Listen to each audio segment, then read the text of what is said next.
Donnez-moi calé, donnez-moi calé, donnez-moi arriver au cela. Donnez-moi calé, donnez-moi arriver, écoutez la son dégâts, ça y est. Donnez-moi calé, donnez-moi calé.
Revolutionary greetings, everyone. Welcome to the Pan-African Film Series. We're so glad you joined us today. My name is Monica, and our hosts are also Onyesawu.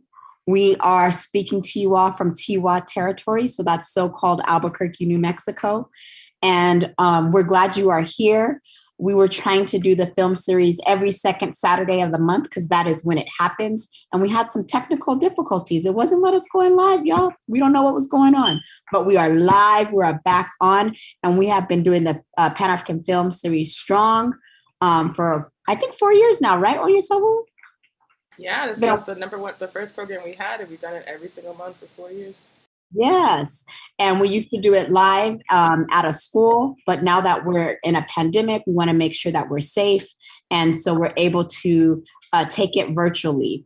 The African People's Revolutionary Party, we are a Pan-African organization. We are focused on having a one unified socialist Africa. That means Africans, no matter where you are, we are building together to take our land back and again, have a one unified socialist Africa, because Africa belongs to us. Africa belongs to our people, and everything that's came out of Africa also belongs to us as well. Also, the film today we're going to be showing and discussing is Aristide and the Endless Revolution. So if you joined us on Thursday for Pan-African Weekly News, where Onyesawu dropped so much knowledge, she shared with you all about the coup that happened in 1991 and talked about the coup that this country did and what happened, the cruelty, the horrific acts that happened in Africa after the coup. And what we're going to do is also talk about the second coup that happened in 2004. So yes, this raggedy nation did a coup in Haiti twice to the same person that was democratically elected by the people. And so thank you again for joining us. We're going to watch the film together, and then we're going to have a discussion. So we'll be in the chats in the different channels, Facebook, YouTube, Twitch, all that, asking questions and wanting to have a dialogue. So thank you for tuning in. We'll see you soon.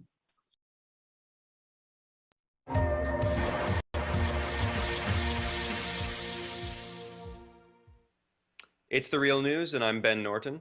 It's not just Macron who has made these kinds of remarks, also Hillary Clinton, when she was Secretary of State in the United States here.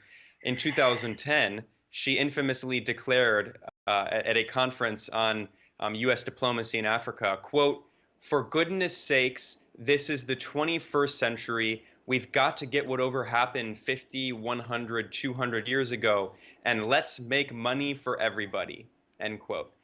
So Reuters also summarized Clinton's words saying, quote, "African nations must stop seeking handouts and begin tough structural reforms." Joining us to discuss this today is Baba I.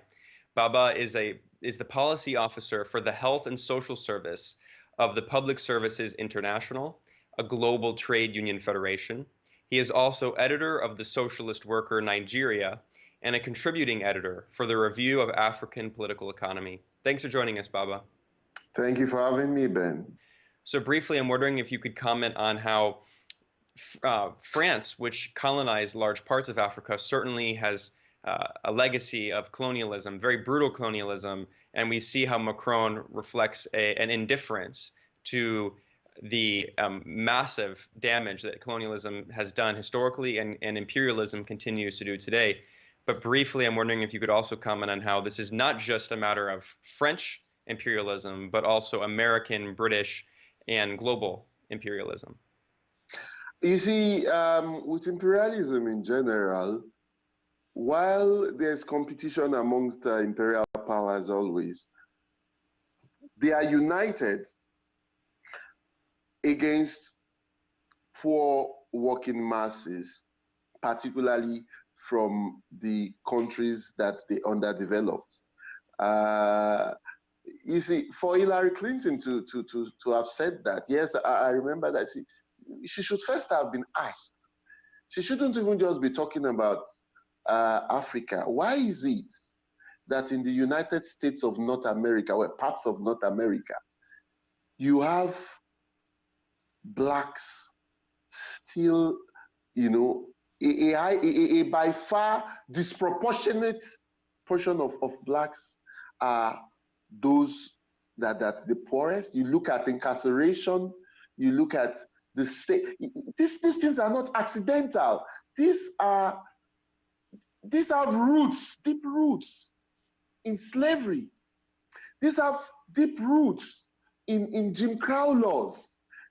Even the fact that blacks vote today, it was not something that Hillary Clinton's political forebears magnanimously bestowed. It had to be fought for and won in the 60s. So it's like exactly what Macron is doing, and Theresa May and Angela Merkel and so on and so forth, to give the impression that it's about let's make money and then it trickles down.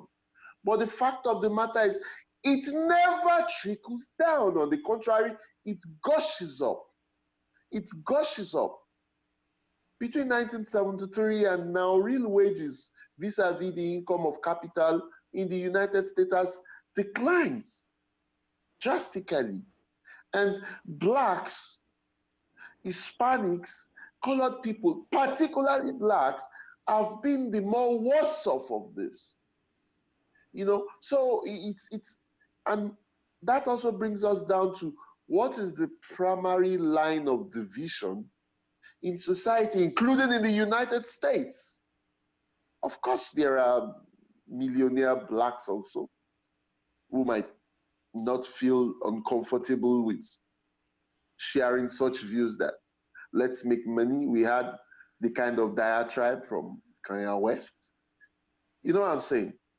But they are not only poor whites too, and which have partly, as it's been said, fed into the mass anger of the rise of the far right, you know, partly because of this, in some places subtle, in other places like the loudmouth now in the White House, more brazenly put, you know, but trying to give colorations of race, of nationality to what are essentially class divides.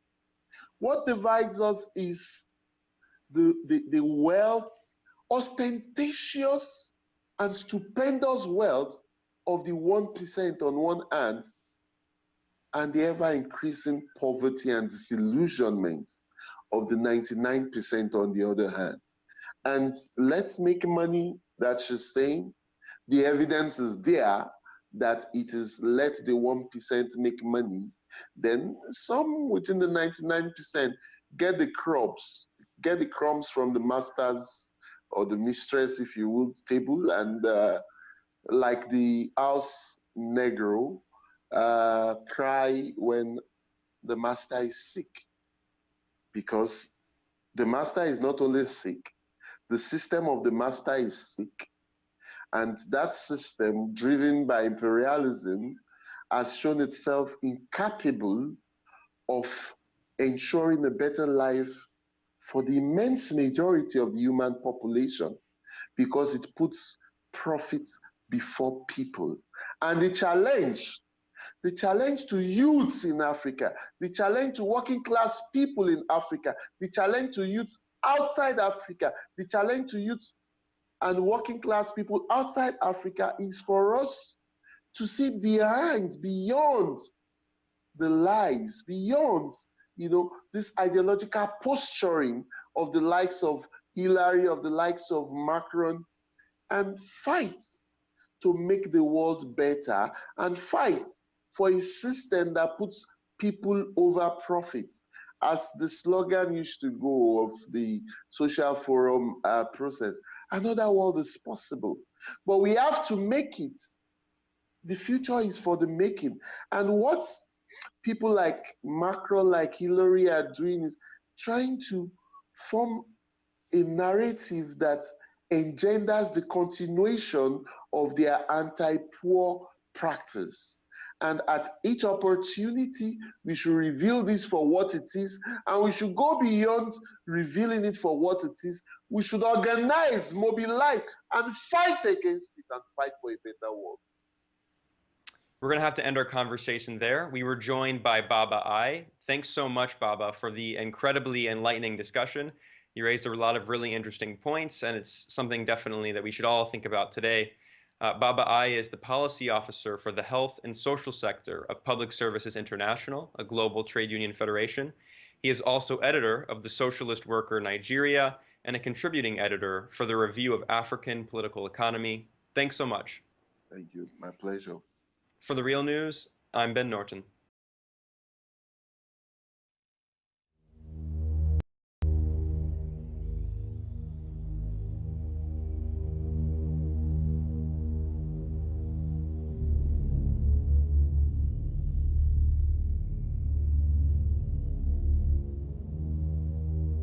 Early, on February 29, 2004, the president of Haiti called upon the international community to protect his government from a rebel army advancing on the capital, Port-au-Prince.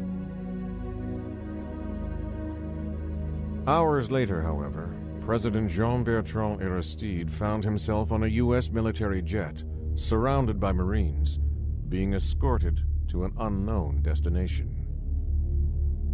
Back in Haiti, hundreds of members of his party and cabinet were arrested and imprisoned.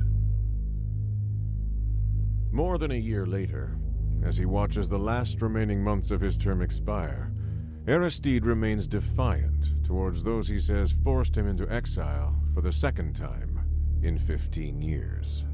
I am still the only elected president of Haiti. They voted for a president. A good number, unfortunately, were killed for that, for defending an elected president. C'est la première fois dans l'histoire du monde qu'un chef d'État élu, démocratiquement élu d'un pays souverain, est kidnappé par les forces spéciales d'un autre État souverain.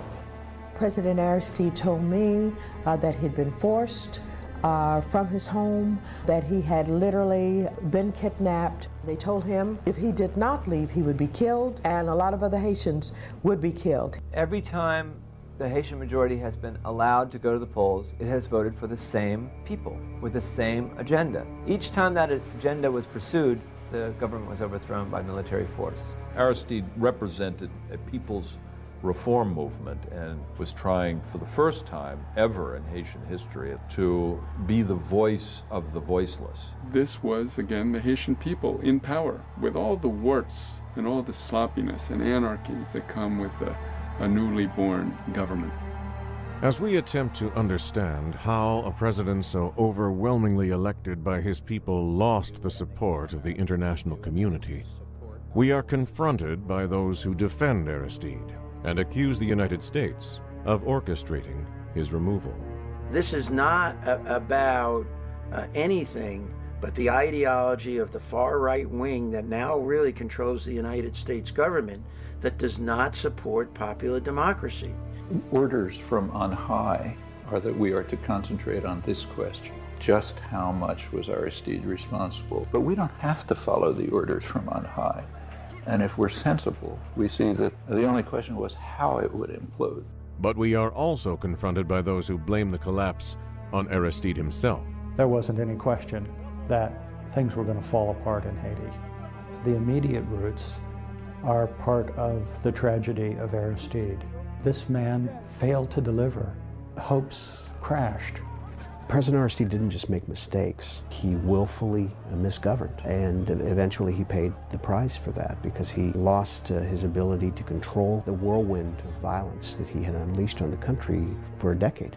As the bitterly partisan debate about one of the most controversial figures of the 20th century continues to rage, it remains clear that Haiti is in crisis.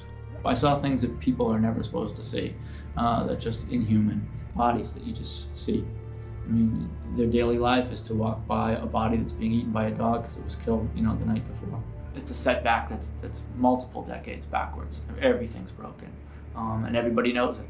Aristide was not perfect, but he represented an institution if allowed to grow and prosper, it symbolized another relationship that Haiti would have to the world. The justice that Haiti fought for, that the Haitian people demand, is still existing. Haiti is poor as dirt. Children are still dying. The situation of Haiti defies logic. To see the Haitian people living like that is incredible. My hair is standing on the back of my head right now as I'm talking to you. This is such a waste. This is so undignified. This is a crime against humanity.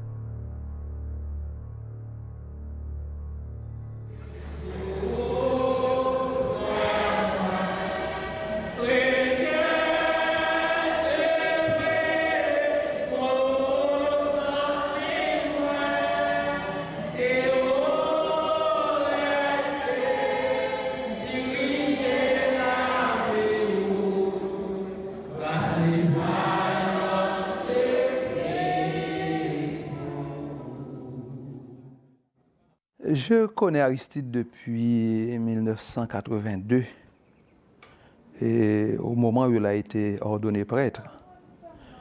Et j'ai suivi son évolution, son engagement dans la théologie de la libération et aux côtés des jeunes. While Father Guy Poulard came to oppose Aristide's presidency and now serves a small, wealthy parish in Jacmel, he recalls his former colleague's commitment to social change. Après plus de 20 ans de dictature et du valieriste, la population haïtienne aspirait à autre chose. Moi, je sentais en lui un homme qui était animé pas seulement de bonne volonté, mais qui était pris, on dirait, par les problèmes de son peuple.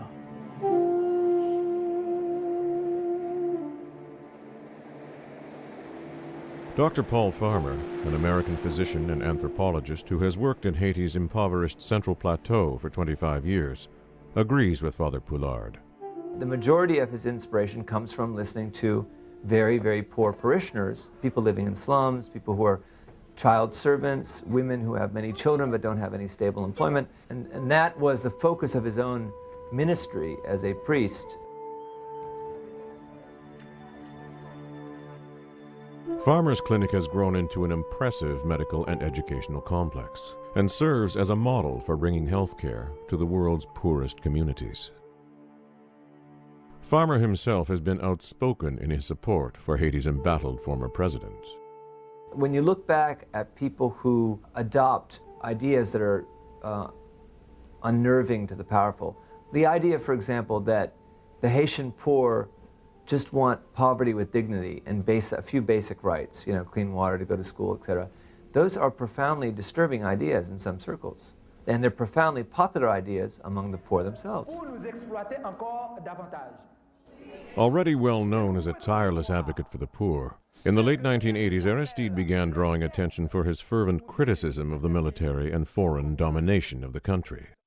Si vraiment ils reconnaissent avoir volé, si vraiment ils reconnaissent avoir volé à travers leurs compatriotes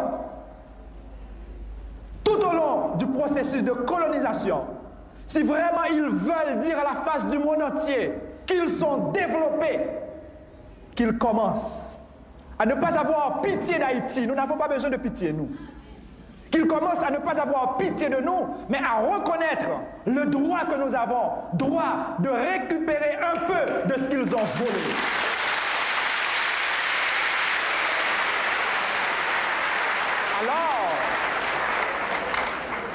Alors, ils pourront se dire des personnes humaines qui transcendent le matériel pour déboucher sur une dimension spirituelle où la personne humaine se développe continuellement et n'ose pas appeler quelqu'un qu'il a exploité un sous-développé quand lui-même il est le premier sous-développé.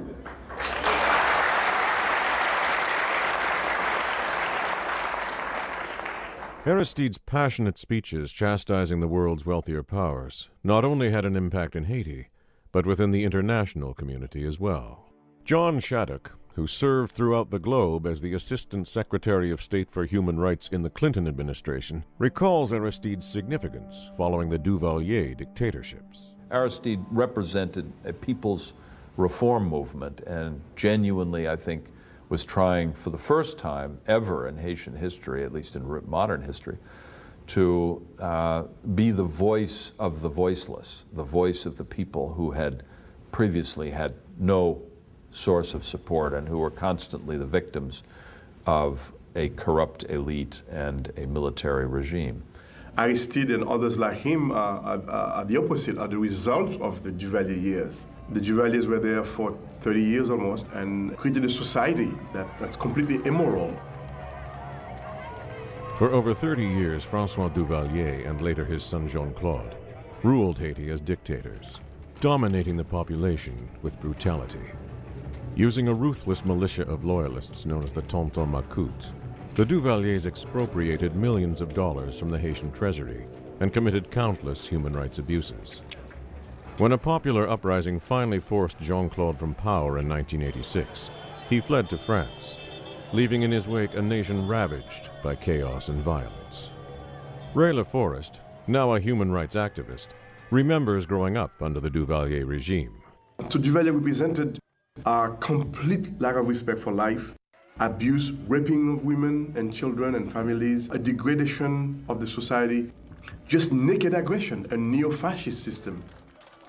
Jean-Claude Duvalier's departure left both a political and security vacuum in Haiti. And for the next 3 years, former Tonton Macoute and army loyalists battled over control of the country, killing countless civilians.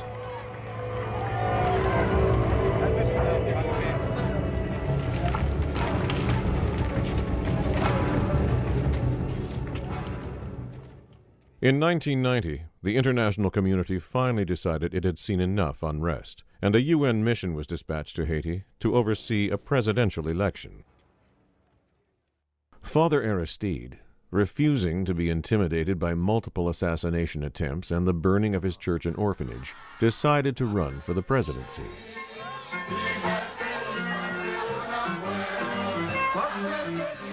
Aristide called his party La Valasse, or the People's Flood, and his grassroots campaign and fiery populist rhetoric instantly connected with the people tired of oppression and suffering.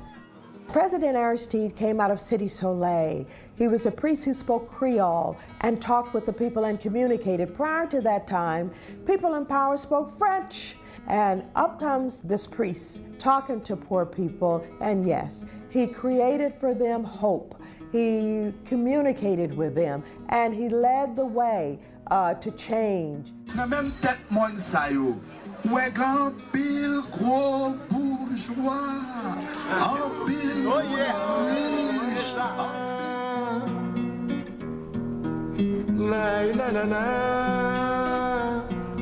Today, President Aristide lives in exile in South Africa.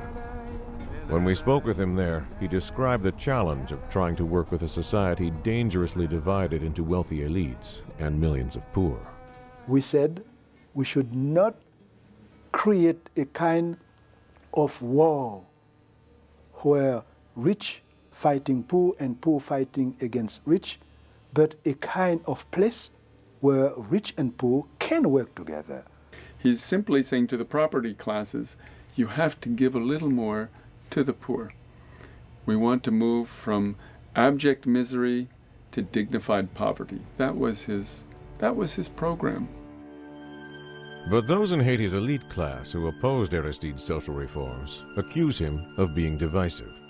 En prônant la lutte, une sorte de lutte des classes, là, il a tout cassé, je crois. Il fallait évidemment prôner le partage, parce que il faut le reconnaître, en Haïti, notre élite n'a pas travaillé suffisamment à la promotion des masses. But Danny Glover, a political activist, actor, and close friend of Aristide who's been following events in Haiti for over 30 years, disagrees.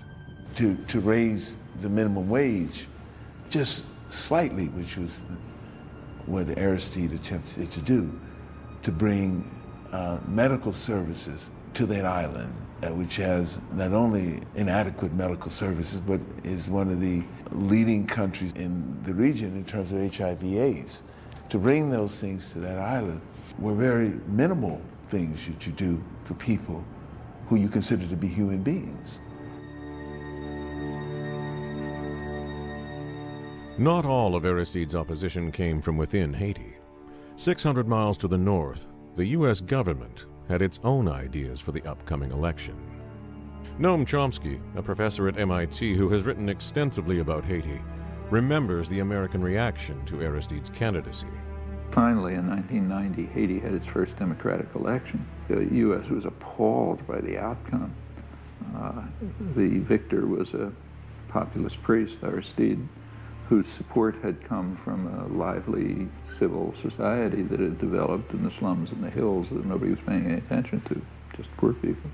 And the idea that they would elect their own president was outrageous. The U.S. at once moved to try to undermine the democratic government, withdrew aid, transferred aid to opposition elements. Before Aristide had even entered the race, the U.S. government had put millions of dollars behind the campaign of a former World Bank official, Marc Bazin.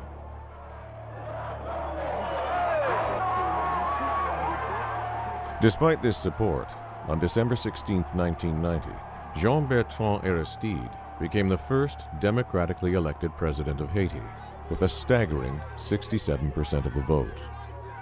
It was a boldly voiced mandate.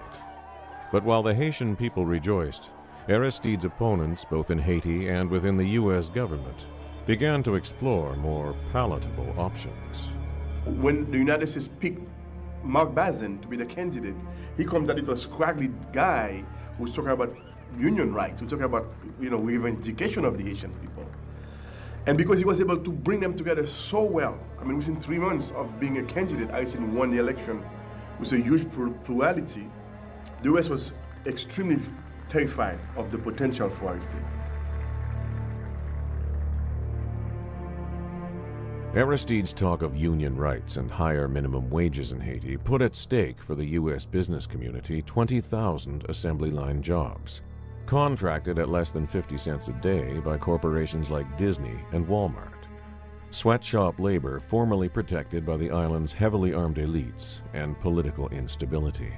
The forces that were at work were long-standing supporters of the old regime in Haiti, particularly the old military regime, but also some of the Haitian elites. There were support for those elites in the old regime in the U.S. Congress.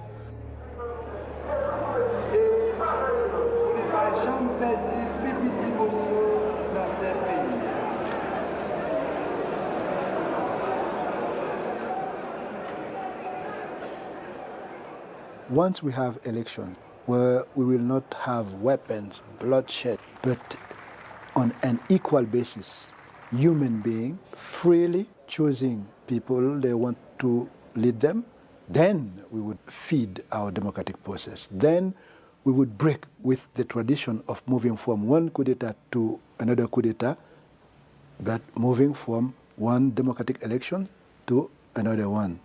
That was the goal.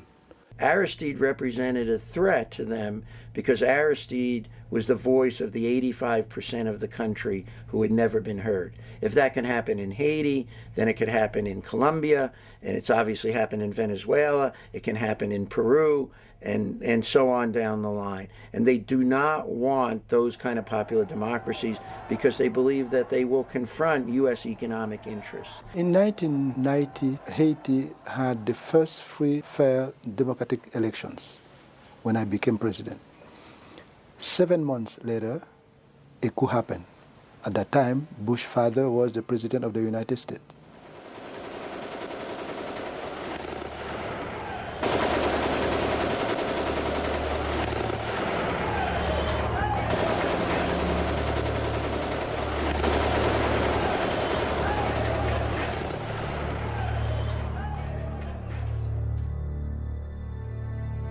The 1991 coup was carried out by the Haitian army, whose leadership was trained by the CIA and at the Fort Benning Infantry School in the United States.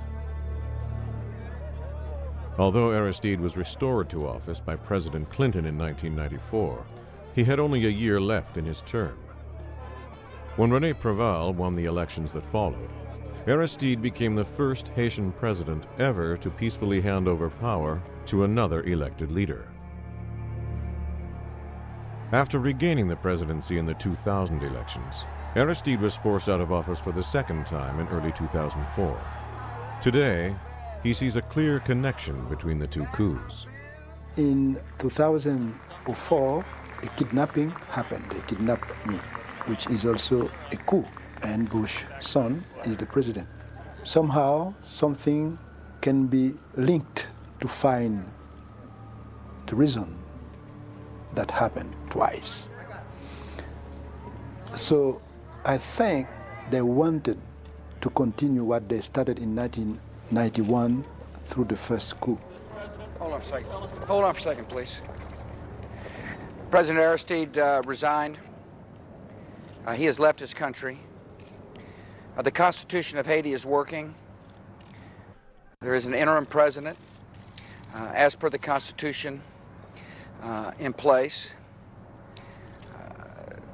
I have ordered the deployment of Marines as the leading element of an interim international force to help bring order and stability to Haiti. I have done so in working with the international community. This government believes it is essential that Haiti have a hopeful future. This is the beginning of a new chapter in the country's history. I would urge the people of Haiti to reject violence, to give this break from the past a chance to work, and the United States is prepared to help. Thank you.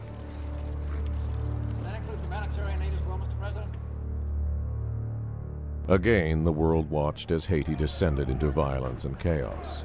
But this time, the circumstances surrounding Aristide's departure are far less certain.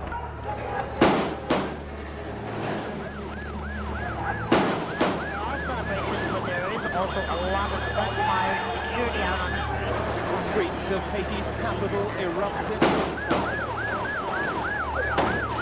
Around every corner, within sight of the presidential palace, rival gangs riot. City Soleil and Bel Air right now are being strafed by automatic gunfire by former military riding around in pickup trucks who apparently are not considered to be bound by the 6 p.m. curfew that the United States has put in place in Haiti tonight. One area of uncertainty is the morning of February 29th, when Aristide left Haiti.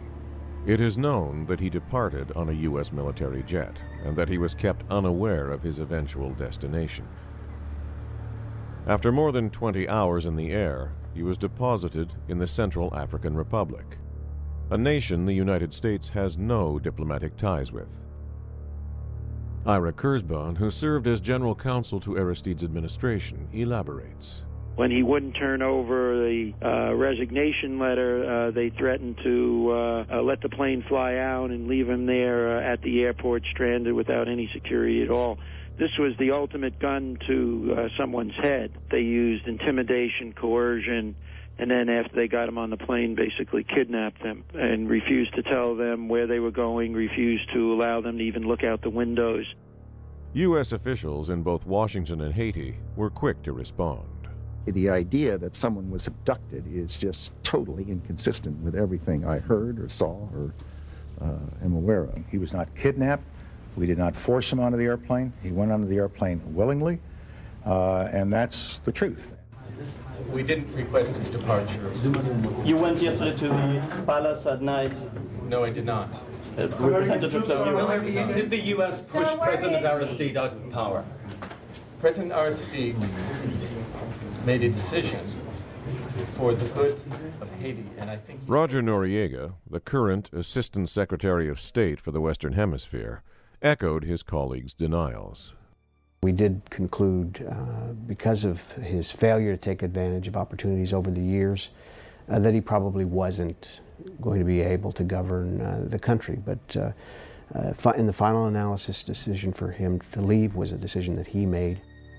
And although the U.S. State Department presented to the world what effectively amounts to a letter of resignation, even some members of Congress are skeptical. In March of 2004, congressional hearings were held in Washington to investigate the ongoing crisis in Haiti and the role played by the U.S. government in Aristide's removal. Among those testifying were Timothy Carney, a former U.S. ambassador to Haiti, and Orlando Marville, a senator from Barbados who has monitored Haitian elections for the Organization of American States, the OAS. Both now serve on the board of the Haiti Democracy Project, the most powerful anti-Aristide lobby in Washington. Committee for calling these hearings. Let me take advantage of the ambassadors that are here and ask them, what does coup d'etat mean as relates to American understanding of the international understanding of that French term, coup d'etat? Ambassador Carney, I'm going to ask Ambassador Marville as well, but since both of you are professional diplomats, what does it mean to you? A blow against the state, if you will, the forcible seizure of power, and there are any number of ways to perpetrate one. There was a book, in fact, done in the mid-'60s by Edward Luttwak. That's good for me, though. Entitled Coup d'etat. I concur with that. It's a forcible takeover of power, but that's an old definition, and I think one is moving towards a definition of a takeover by force, a subtle takeover, a soft coup, a hard coup, and so on. Let's take an academic thing. From what we know, from what Secretary Noriega said, what does not make this a coup d'etat as ambassadors understand it? Rebels, force, fear, flee. When we interviewed both diplomats, they again stopped short of calling Aristide's departure a coup. But they underscored the U.S. decision to facilitate his removal. As you appreciate, Aristide had an American guard, not Haitian. And he asked the guards if they were prepared to stand up and fight to the end. And they said no. As I gather, he went to the U.S. Embassy and asked if they would do something about it. And they said no.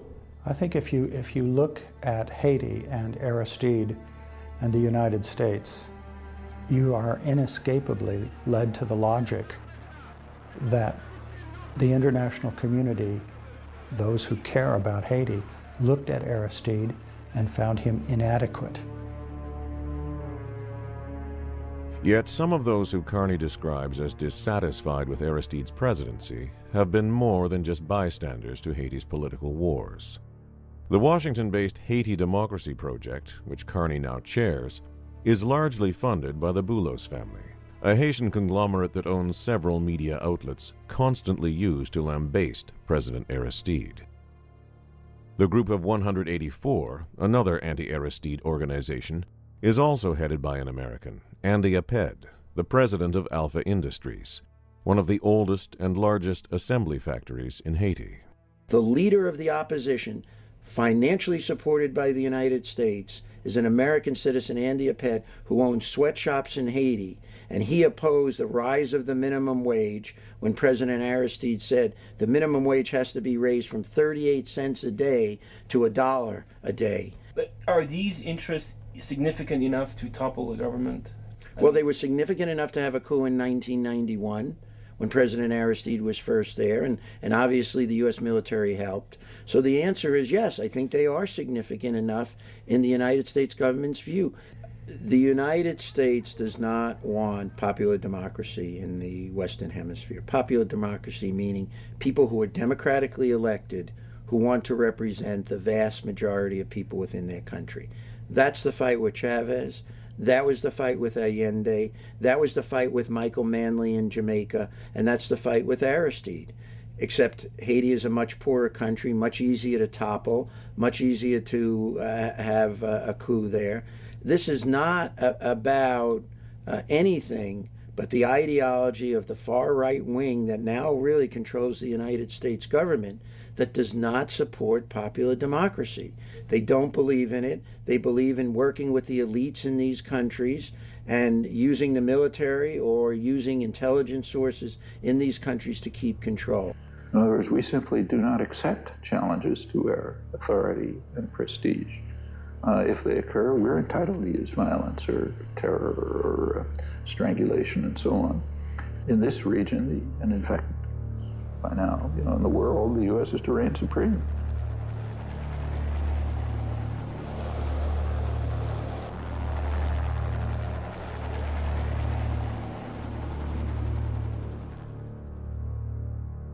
Actually, in Haiti, what we have is a real genocide. The huge majority of the people, as Lavalas, they are in hiding. So, unfortunately, convicted people, well-financed, once by foreign hands, and now well protected by those same hands, they continue to kill people, arrest others, put them in jail. So it's real genocide where the U.S. bear the responsibility.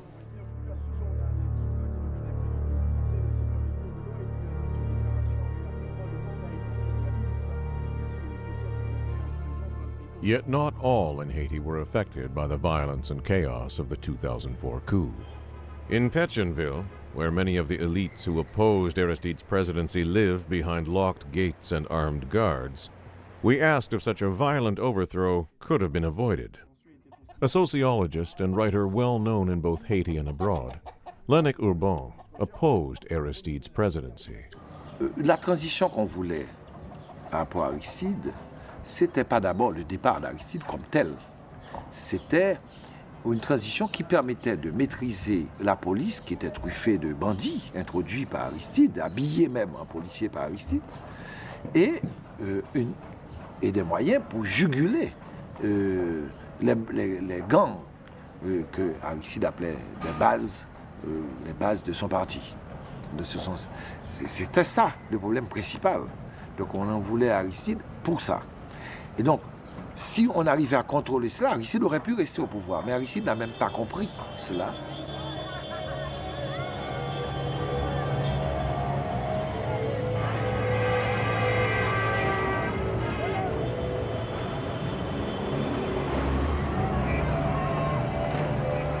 Claude Moïse, an historian and the editor of the conservative Haitian paper Le Matin, also owned by the Boulos family, suggests Aristide's departure was necessary.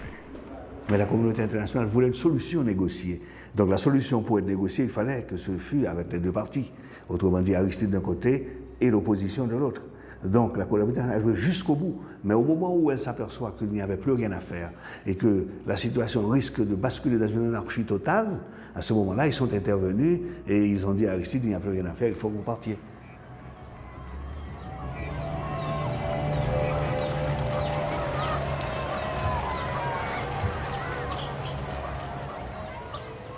L'événement qui a fait perdre à Aristide tout son crédit, c'est d'abord les élections de l'an 2000. On sentait que les Haïtiens croyaient qu'ils allaient vers un certain progrès de la démocratie. Or, on a vu qu'Aristide a tenté de manipuler, et il a réussi. Là, on a trouvé ça extrêmement suspect. C'est à partir de là qu'on voyait que Aristide s'accrochait à un pouvoir qu'il voulait absolu. Toute la crise va se développer autour des élections jusqu'à la chute d'Aristide. The controversy that arose during the parliamentary elections in May of 2000 in Haiti posed a new kind of challenge for Aristide. First, his opponents accused the Lavalas party of stealing 8 Senate seats. In the months that followed, leading up to the presidential elections in November of that same year, the controversy gained momentum, and the international community leapt at the chance to condemn Aristide's party. Aristide again won the presidency with an overwhelming majority, this time by 91%. And although the results of his election were never seriously questioned, The controversy surrounding the parliamentary elections was used by the opposition and the media to stain his presidency. They lied by creating the confusion between two different elections. One was in March, the other one was in November. The presidential election was in November. Two different elections. But they lied by creating the confusion as if it were just one single election. When we spoke with Ira Kurzban in Miami, he blamed the controversy on the Bush administration. They saw after the May 2000 election that the Famille Lavalas party was going to be in power for the next 20 or 30 years. This was not only about Aristide, and was not, I would even say, principally about Aristide. It was really about the destruction of the Lavalas party, because the Lavalas party is what represented the majority interest. At the congressional hearings in 2004, Secretary Noriega again tried to use the 2000 parliamentary elections to question the legitimacy of Aristide's second term. And the fraudulent parliamentary elections once again in May 2000. This series of farcical electoral exercises. I was there, Mr. Noriega. Let's really understand what the fraudulent elections are all about so that the American people understand them. The elections themselves were relatively well done, given the situation in Haiti at the time. It was about whether the certain runoff for 7 Senate seats would occur. Is that a fair statement, Mr. Noriega? Yes, it is an accurate statement. Thank you.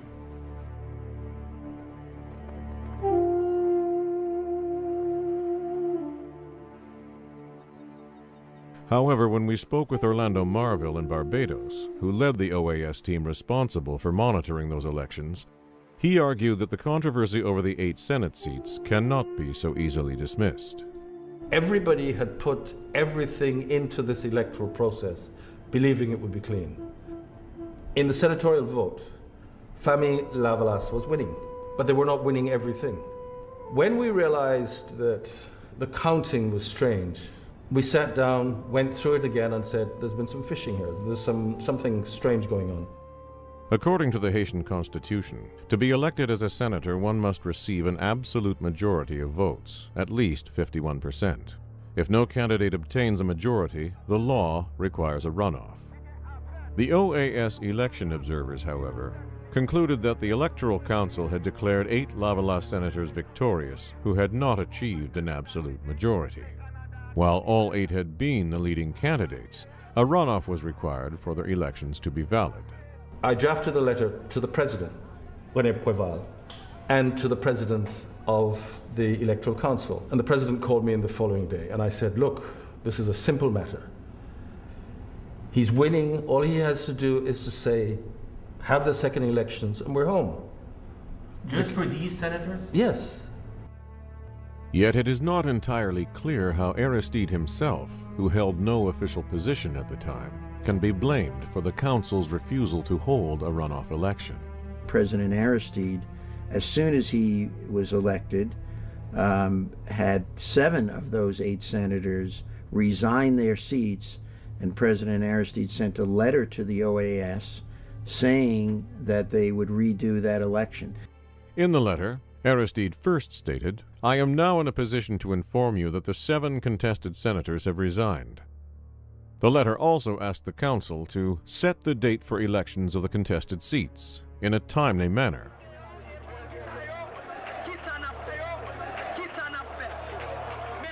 Andy Aped's group of 184 joined with the Democratic Convergence, a political conglomerate partly funded by the U.S. government, to form the opposition voice that instigated much of the electoral crisis. Notre position au niveau de la plateforme démocratique est claire. Il faut le départ de Bertrand Aristide comme premier élément de solution de cette crise. So they just continued to raise the bar, to continue to make it clear that they were not going to accept any surrender. They were taking no prisoners. They wanted Aristide out. The opposition, of course, knew that it couldn't win in a general election. You could have observers from all over the world, and they couldn't win. You could have every vote counted and recounted and counted and recounted again, they couldn't win. So the only way in which they could actually assert themselves and take power was to create the kind of crisis and conflict that ensued. Those 8 contested seats were ultimately used as the excuse for a full-scale embargo on Haiti, which was really designed not to do anything about those 8 seats, but really designed to topple the Lavalas government. With a population of nearly 8 million, a jobless rate hovering near 70%, a well-armed elite unwilling to pay taxes, and a federal budget of only $300 million, Haiti was a nation most desperately in need of foreign aid. Yet throughout the 1990s and into this millennium, the U.S. government blocked the international financial institutions from helping the first democratically elected government in Haiti's history.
With few financial resources to maintain control of an impoverished nation, President Aristide frequently spoke out against the embargo.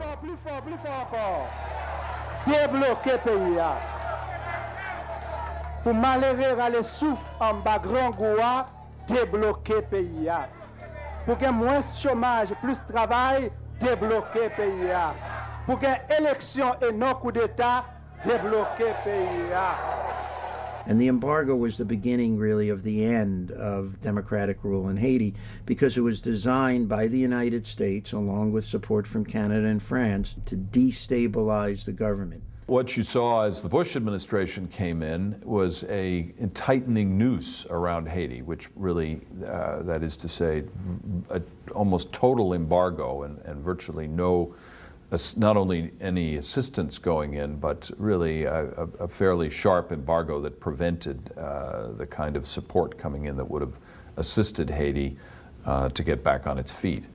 Do you think that the U.S. embargo might be responsible for the collapse of Aristide's regime? Well, it's ridiculous. What's called an embargo, by the way, began in the year 2000.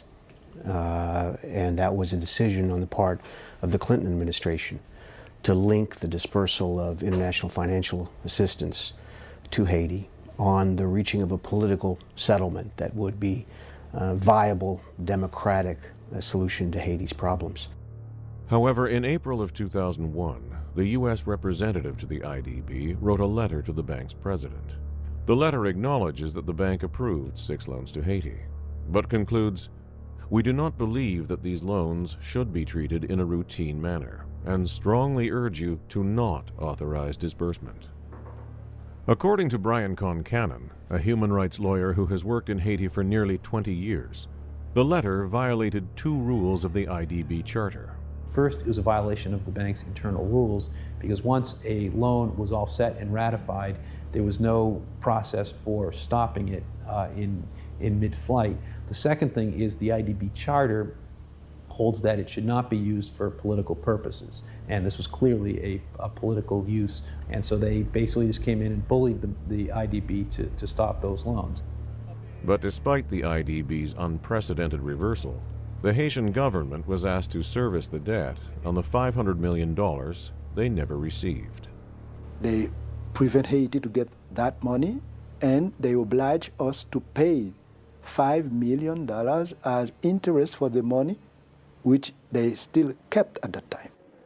Although the Bush administration continually argues that the United States has given more than $850 million in aid to Haiti over the last decade, Maxine Waters and Jeffrey Sachs, one of the world's leading macroeconomists, point out that none of that money went to the Aristide government. People know that the figure that the chairman and others referred to today of $850 million did not go to the Aristide government. How many people understand that there's a difference between bilateral aid that goes directly to the government and the funding of non-government organizations? How many people understand that? Understood. Yeah. Congresswoman? Yes, please respond quickly. Yes, very, very quickly. I spoke with President Aristide in early 2001. He laid out a very sensible, responsible economic vision and wanted to work with the Inter-American Development Bank, the International Monetary Fund, and the World Bank. And thus, I was particularly shocked to come back to Washington to find a U.S.-imposed freeze on all of those institutions. How many people know that if you don't have that kind of aid, you have no money for the infrastructure, you have no money to clean up the water, you have no money for the police, you have no money for the fire? And while Mr. Aristide has been blamed for not doing anything about poverty, do you understand how he was strangled by the lack of aid, bilateral or otherwise? How many people understand that? Let me speak as a macroeconomist to say that it's even worse than that, because they drained him of foreign exchange reserves as he continued to service the debts to the international institutions. The exchange rate collapsed, the inflation rose, and the economy collapsed. And that was the deliberate result of the strangulation of aid. Well, I hope we can get rid of some of the lies and misconceptions about all of this money that has gone to the government when in fact it has not. And I don't want to hear that said anymore. So I just wanted to get that on the record. The gentlelady's time has expired. Thank you so very much. By withdrawing all financial aid, not only from the United States, France, Canada, the European Union, but also the United States using its considerable power in the Inter-American Development Bank, the World Bank, and the IMF, using all of those to create a full-scale economic embargo. So not one penny of money went to the Haitian government between the year 2000 and February 29, 2004.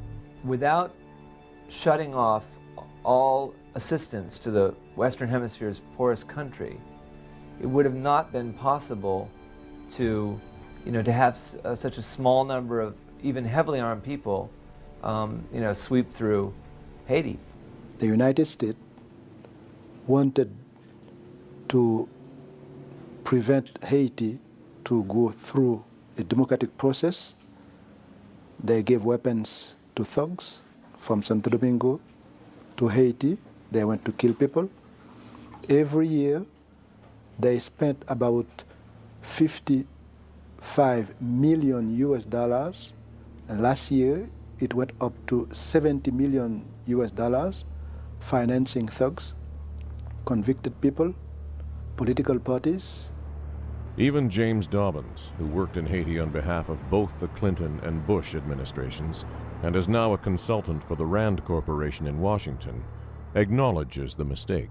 I think that the decision to cut off all assistance to Haiti in 2000, a decision which wasn't just American, by the way, but which Europe agreed to, is directly responsible for the disintegration of Haitian institutions and the weakness which would allow 200 armed criminals to overthrow the government.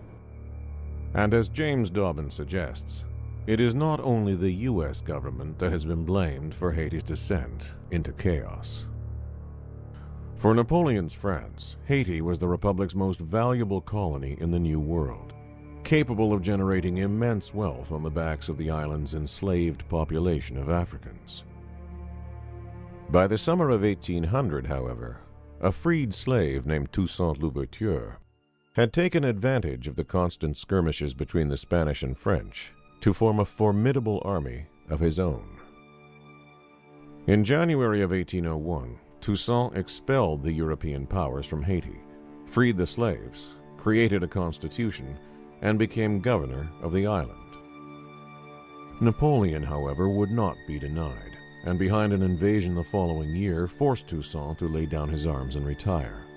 A few weeks later, Haiti's first liberator was accused of plotting an uprising, kidnapped and sent to France, where he died in a prison in April of 1803. The French refused to formally recognize Haiti as an independent nation, and the island's inhabitants lived in constant fear of their former colonizer.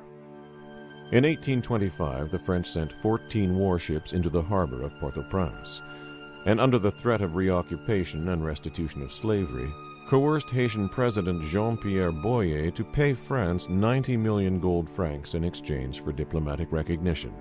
The debt has been a stranglehold on the Haitian economy ever since.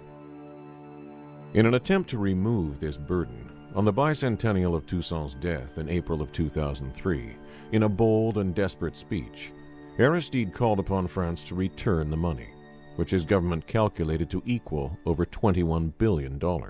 Il nous faut, premièrement, restitution, deuxièmement, réparation. Parce qu'en 1825, sous le gouvernement de Boyer, nous avons dû payer 90 millions de francs or à la France. Aujourd'hui, nous réclamons au moins la valeur capitalisée pour l'année 2003, soit 21 milliards 685 millions 135 571,48 dollars US.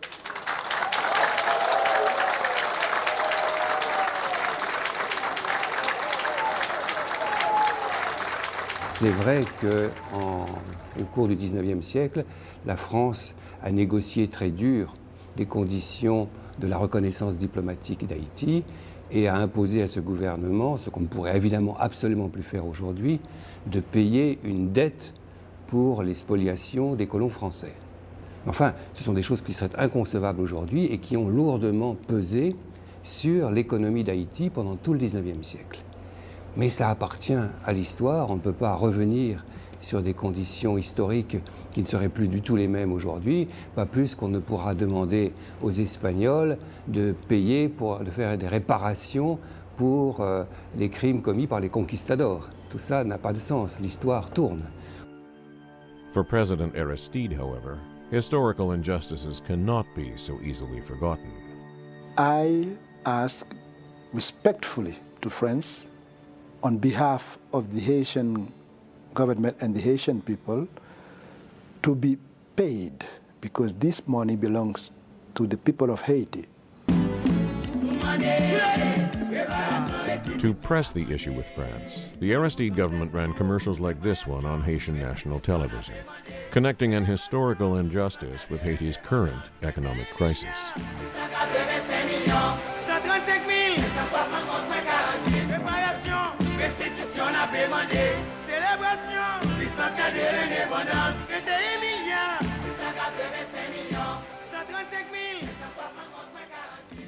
Aujourd'hui, la France est là pour coopérer, elle va coopérer avec Haïti, elle souhaite le faire, développer cette coopération, mais pas à la suite d'un calcul de boutiquier, inspiré d'ailleurs par des avocats américains, rembourser un argent qu'elle ne considère pas devoir.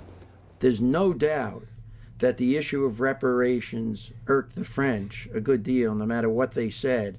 And I personally worked on the reparations case. I was the lawyer who was going to bring the action on behalf of the Haitian government on reparations. And I can tell you the Haitian government had a very strong case that would have embarrassed the French government. They knew it, despite their denials and saying, oh, this is nonsense and so forth. They were so concerned about it that they stole legal documents. Their consul in Haiti somehow got internal legal documents regarding the claims that were going to be made against the French government. So as much as they were saying publicly that this was something that was not that important, they were busy trying to find out everything they could about the action that was going to be brought against them. The difference between the Haitian case for restitution is that it is a strong legal case as well. Haiti was the subject of multiple trade and diplomatic embargoes from 1804 on. Haiti's claims, even 100 years ago, they were outlined in legal documents and treaties, and the threat of force was used to, and restoration of slavery, was used to push Haiti into signing these unfavorable agreements with France. Burkhardt is familiar with Farmer's criticism. Ah oui, Paul Farmer a été un soutien inconditionnel d'Aristide sur ce dossier de la réparation. C'est un peu dommage parce que Paul Farmer est une grande figure, quelqu'un qui a fait un travail admirable en Haïti, mais il s'est lancé dans cette histoire avec une naïveté qui nous a tous surpris et il a suivi les idées d'Aristide à un point absolument incroyable, car en fait ces idées ne tenaient pas debout. For Rico Dupuis, a Haitian journalist for Radio Soleil, Aristide's request was a mistake. Look, you don't fight two major powers at the same time. They're going to come at you with full strength, full force. That may have been the mistake of Aristide. Not that Aristide's demand is illegitimate. Haiti has a valid case for restitution.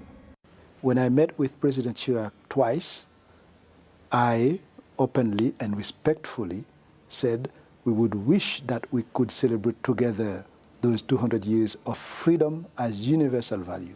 And he said yes. But as we know in diplomacy, sometimes you say yes to do the opposite. C'est une situation particulière.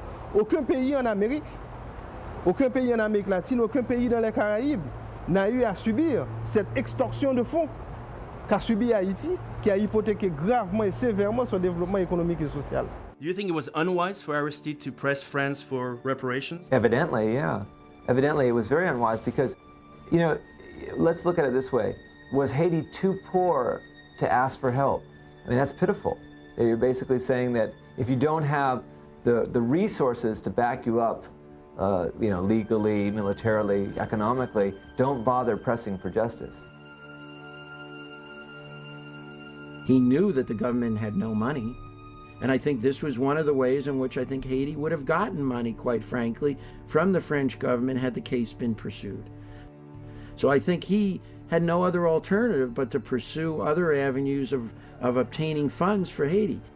With a depleted national treasury and no access to foreign aid, a disbanded army and a police force crippled by the U.S. embargo, an already tenuous security situation in Haiti rapidly deteriorated.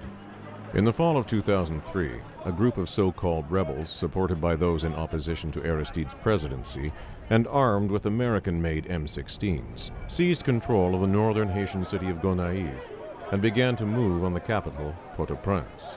The thugs who had come out of exile, who had taken over Gonaïves and then Cape Haitian, Mr. Guy Philippe, Mr. Louis Jodel Champlain, Mr. Jean Tantou, we didn't feel that they just came in out of the blue. We felt that they were organized, that they came in cooperating with the opposition. We felt that the United States, Canada, and France knew about it, and they literally just used the killers to help pull off the coup d'etat. Louis Jodel Champlain has been convicted of murder twice. And Guy Philippe, the face of the coup with ties to the U.S. Defense Department, has been implicated in numerous human rights abuses. And according to Ira Kurzban, they armed their insurgency with weapons from the U.S. government. We have proof, for example, that those rebels were armed with M16s, which the United States had given to the Dominican military a year before in a special operation.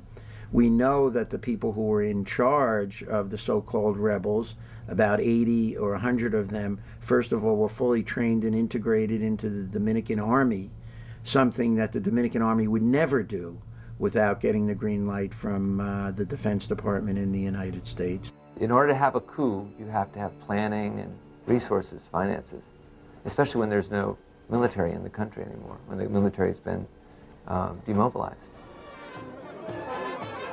Yet, while Aristide's decision to disband the army meant the military could no longer move against the government as it had in 1991, John Shattuck argues it left a dangerous security void.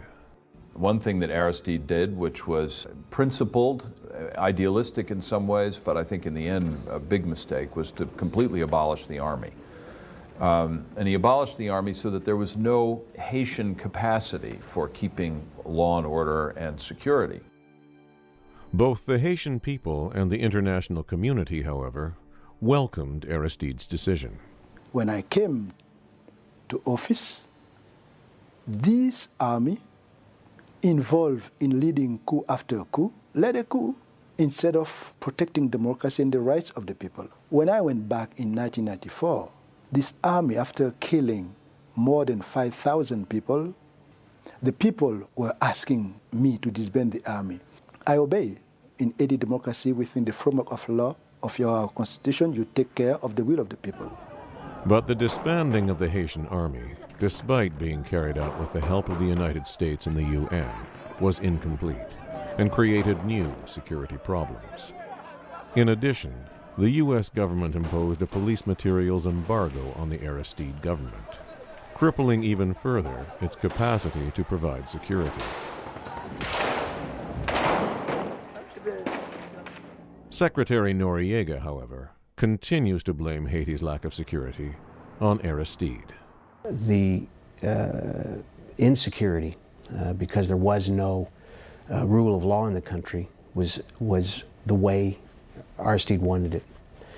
He wanted to have these sort of criminal gangs that he unleashed on his opponents. Aristide, however, in some of his most rousing speeches as president, frequently spoke out against crime.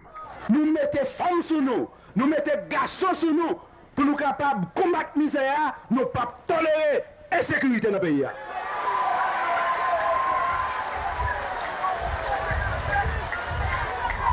Moi vle, moi décidé pour tout Haïtien vivre en paix. Là on est en place publique, faut se sentir à l'aise. Faut pas quelqu'un sauter. Faut que Zengendo pas qu'à venir oser menacer. Pays c'est pour nous lier. Pays c'est pour nous tous lier. Ou pas qu'à déjà dans la misère. Et puis pour qu'on y a pour criminels comprendre la faut vivre avec les sauter. Nous pas tolérer ça. Nous pas tolérer ça.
For James Dobbins, the cycle of violence in Haiti that began long before Aristide's presidency is not necessarily an inherent problem, but rather one promoted by a lack of assistance from the international community.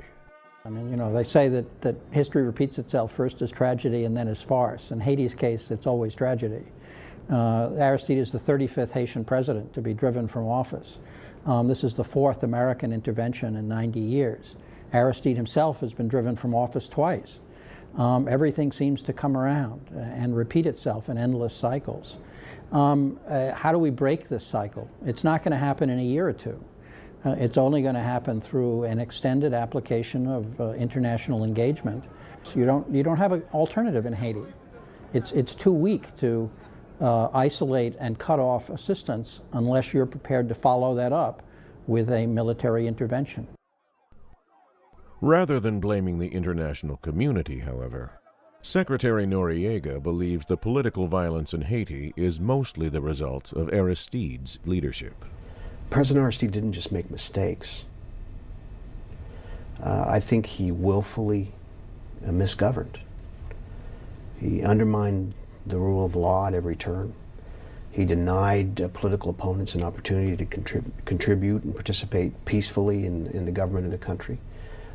So it's a failure of the person, but it's a willful decision on his part. And eventually he paid the price for that because he lost his ability to control the whirlwind of violence that he had unleashed on the country for a decade. Do you have evidence that supports these allegations against President Aristide? We know his record. I indicated to you that at least a half a dozen prominent killings of political opponents took place. Hit squads operating out of the National Palace from using weapons, and we have the ballistic information that proves this, that were out of the inventory of the Palace Security Unit, which was directly accountable to him. His key security aides are implicated in these political murders. So we think that that's the way the men operated. And in recent weeks, we see his supporters threatening to behead people, and indeed people are beheaded. Are we witnesses to this? No, but I think we can draw certain conclusions about who is wielding this kind of political violence. But for Brian Concannon, who has investigated human rights abuses in Haiti since the early 1990s, these accusations are baseless. Now, I would say that Jean-Claude Duvalier stole hundreds of millions of dollars. I would say that the de facto regime gave guns to civilians to commit human rights violations because I have the documents to prove it. Those accusations keep getting made against Aristide, and again, there's no proof. And it's a source of continual frustration that those types of accusations keep getting out there and people credit them without asking for the normal standards of proof that you would ask for in any kind of a case. It's time for those people who think they have something concrete that they can share about Mr. Aristide that should have led to the ouster of a democratically elected president to put it on the line. When you look at the situation today, even with UN troops on the ground, and you look at the situation before February 29th, okay, it's certainly in 2001 and 2002, and even during most of 2003, Aristide performed a miracle. With somebody who had no money, 3,000 police, he was able to keep, in effect, the lid on everything.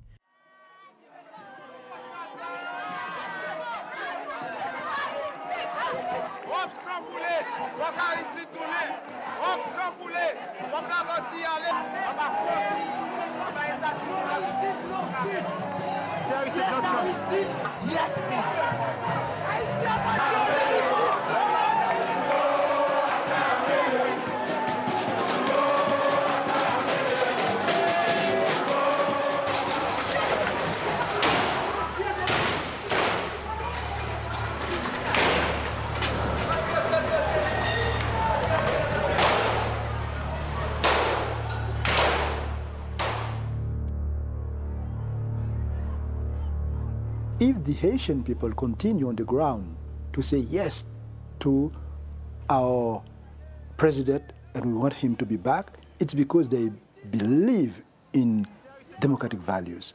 They voted for a president. The mandate was for 5 years. A good number, unfortunately, were killed for that, for defending an elected president, an elected government. And others today are killed just because they continue to ask for the respect of the vote, showing their commitment to live in a peaceful and democratic society. While their supporters march for the return of the president they elected 4 years ago, the Lavalas leadership remains in Haitian prisons or in exile. One of those leaders is Mario Dupuy. When interviewed in Miami, he argued that political repression has not confused the Lavalas party structure. Famille Lavalas n'a pas de problème de leadership. Si vous allez n'importe où en Haïti, dans la section communale la plus reculée, vous demandez à un Haïtien qui est le chef de famille Lavalas, il vous répondra Bertrand Aristide. Donc, l'organisation n'a pas de problème de leadership. Donc c'est un leadership reconnu et incontesté au sein de l'organisation. Yet for Gérard Latortue, Haiti's interim prime minister, the Lavalas party structure must change. Vous voyez, pour vous dire la vérité, pour moi, le président Aristide, c'est déjà le passé. Je ne voudrais pas même revenir et sur tout ça, mais n'empêche qu'il exerce un pouvoir sur certains de ses partisans. Peut-être qu'il continuera à l'exercer aussi longtemps que peut-être Hitler ne cesse d'exercer une influence sur l'extrême droite du monde entier. Nous invitons tous les partis politiques, y compris le parti Lavalas de M. Aristide, à joindre le processus électoral parce que, comme on le sait bien, dans une démocratie, le pouvoir ne peut s'acquérir que par les urnes, par le vote, et non pas par les armes.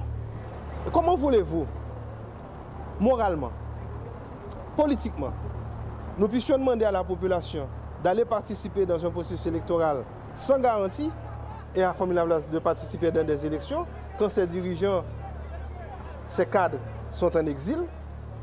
La preuve, son représentant national est en exil, le président de la République.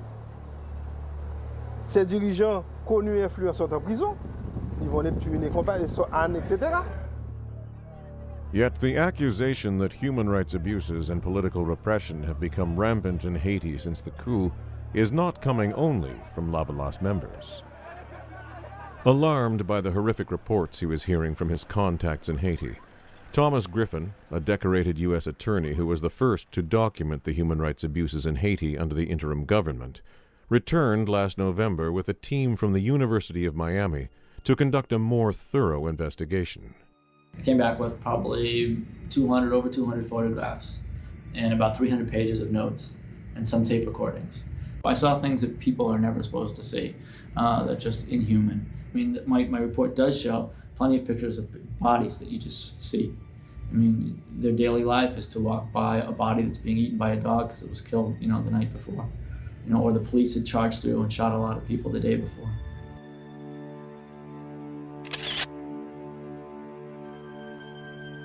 His report concludes that after 10 months under an interim government backed by the U.S. and France, summary executions carried out by the Haitian National Police are routine. Haiti's brutal and disbanded army has returned to occupy much of the countryside, and former members of Aristide's administration and Lavalas leaders fill Haiti's prisons with no real charges brought against them. The most articulate voices and the most spirited voices for democracy in Haiti are being allowed to die from starvation and from violence. It's a setback that's multiple decades backwards. Everything's broken, and everybody knows it.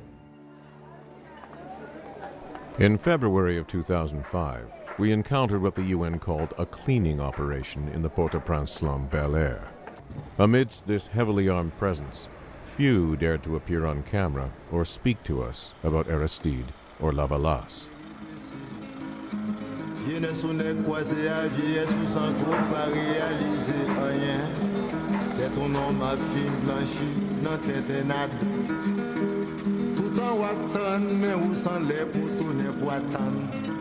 C'est utile ce qu'ils font dans la rue? Oui.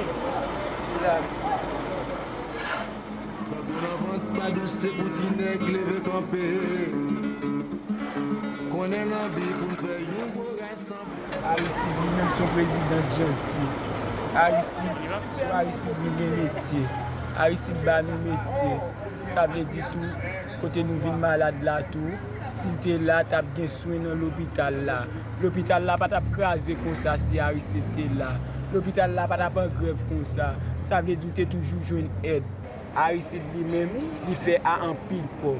Si Aristide est là, malheureux ça pas comme ça. Moi pas ta battre comme ça. Il fait assez ou pas assez? Il fait un pile pour pauvre. Il fait plus que maintenant? Il fait pour un pile pauvre. Et ça fait, ouais pas ouais, faut voir Aristide ba nous-mêmes. Qui yon moun t'a regardé, qui on connaît ça m'a dit ya, m'pa rendre pour mal dans morgue là.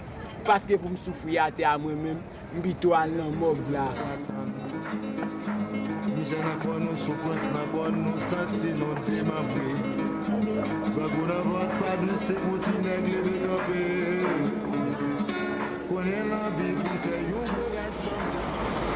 a fait kidnapper? Qui a fait kidnapper? Oui. Ah, nous ne connaissons pas. Nous ne connaissons pas. Parce que pour reprendre. Non, non, non. Alors, ici, ça. Nous besoin pour nous. Oui, pour nous. Alors, ici, ça va venir tout l'école, là, parce qu'elle va là, pour mettre le livre. Pas payer uniforme, pas payer cahier, pas payer livre. Ni mettre, mais depuis tout à l'heure, ça ne va pas payer un peu. Il y a son problème, il y a un moment.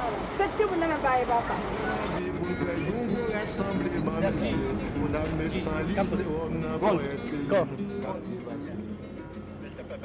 Despite economic embargoes imposed from abroad, relentless attempts on his life, and ceaseless criticism leveled by foreign governments and wealthy elites, President Aristide is proud of what he was able to accomplish while in office.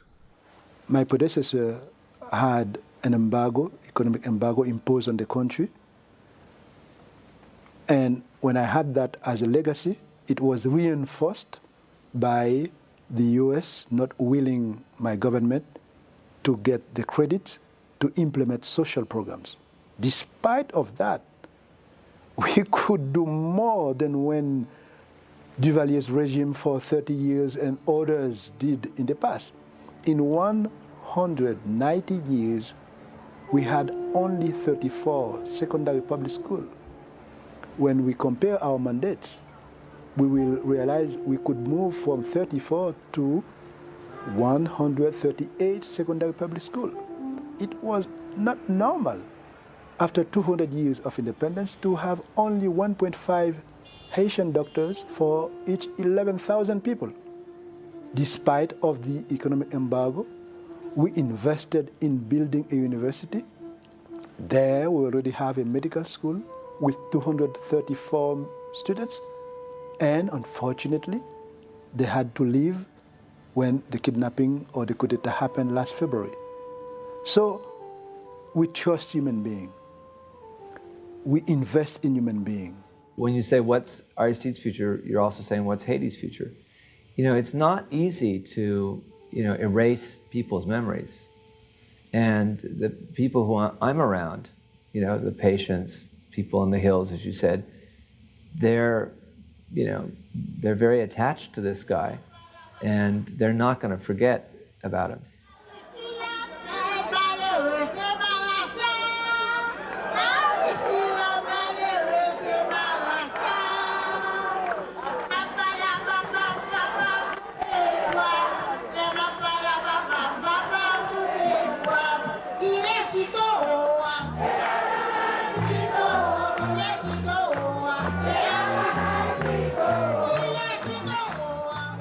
Aristide is a phenomenally charismatic person. Aristide could sit down and talk with you and you would believe him. Later on you would say, but how could I believe that? Very often charismatic people get caught up in their own charisma and lose track of what is necessary on the ground. And I think that happened in the case of Aristide. Aristide's ascension was not this overnight fame of some actor playing out his life at that particular moment. Aristide's ascension was a manifestation of a yearning that people had, a desire that people had, a chance that they took, a risk that they took. And those are the real losers in the game. The cheap fix is not really going to work. Haiti needed considerable amount of funding from the international community to build up its justice system, to build up its internal security system, the police, whatever you want to call it, while the interim government was in place. The interim government has not been able to do any of this, and you're left with a situation where you're going to elect somebody, and that person is going to be pretty much in the position of Aristide, either in his first election or his second. That is not a good prospect. I wonder how some people will be able to look at themselves in a mirror one day. Their sons, their relatives, when they will be seeing what they did in 2004, how will they react? You can do your best to kill the truth, but you will not be able to kill it.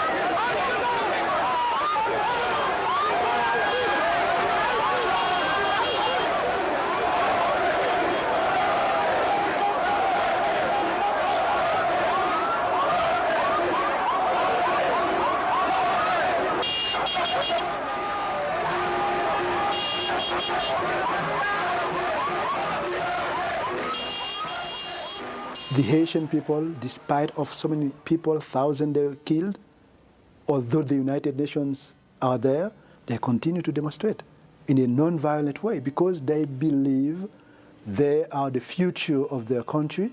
They will not wait for the world to give it as a gift to them, but they are doing their best to protect what they have to protect: freedom, democracy, dignity.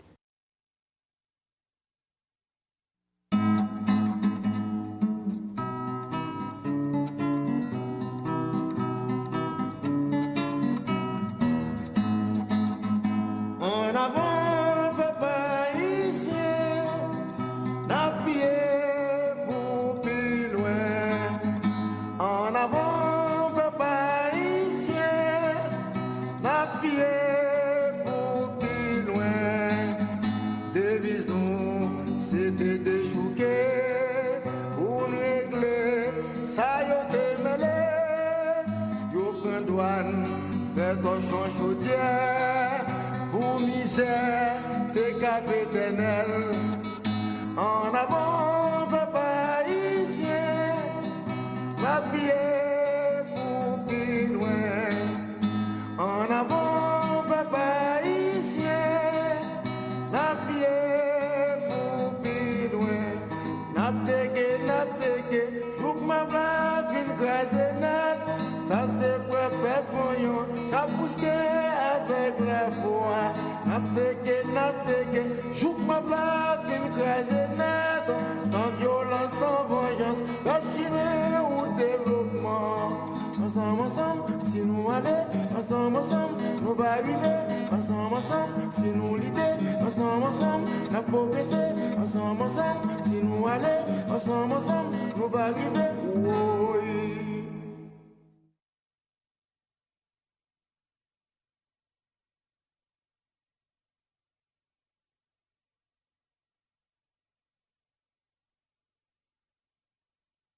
Welcome back, everyone. Thank you for joining us.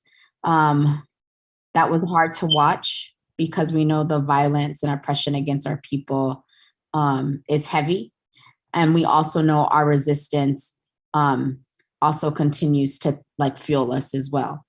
So we have a few questions that we want to engage you all in. And we've been seeing some comments come in the YouTube chat. Thank you so much for sharing that information. And so quick summary, again, we know the United States Empire did these 2 coups, and the 2004 coup was backed and supported by France and Canada.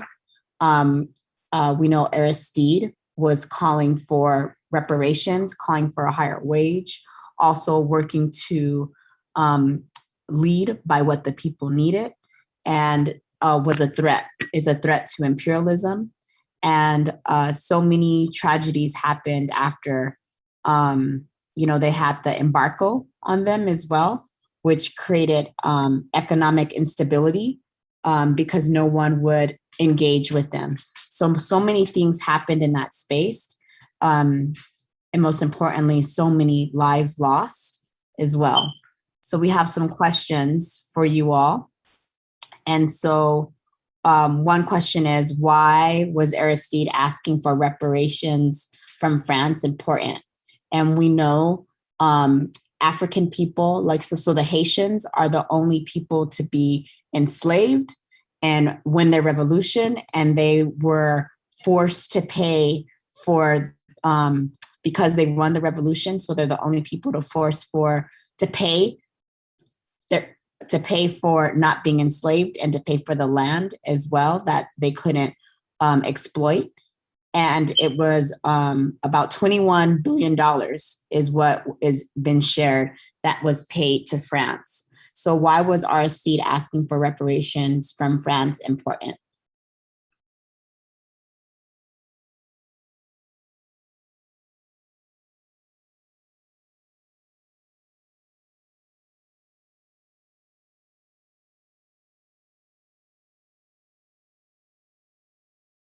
Well, the request angered France. They were like, how dare you? It was like quite a lot of money. Aristide asked for $21 billion, which was the equivalent of the 90 million francs that Haiti had been made to pay back in the 1800s. And so France was just like, yeah, they were just like very hostile to the idea. And France and the United States, through NATO, obviously have tight military and political and economic cooperation. And so it was just like another reason for them to go after him. I agree. And someone else said is putting it on record. And I've just add to what you two share is also bringing awareness to what happened as well. Because a lot of folks did not know, even me, I think I learned this maybe 2 or 3 years ago about, no, I think it was 2 years ago, about Haiti having to pay back France this debt. And so demanding that debt be paid because of the stolen wealth that built France, right? And the stolen people. And literally France is like whole wealth and whole economic structure was built on the enslavement of Haitians. And I just learned that a couple years ago. And so putting that on record, bringing an awareness to it, demanding it, and what's right, like what's, no matter how long something's been stolen, like Onyesawu, you say this, it needs to be given back. And so I appreciate Aristide always being encouraged to fight for the people. Onyesawu, is there any questions you have? I don't so much have questions, but I took a lot of notes when I was watching about how they worked to like get this man out and like why they did.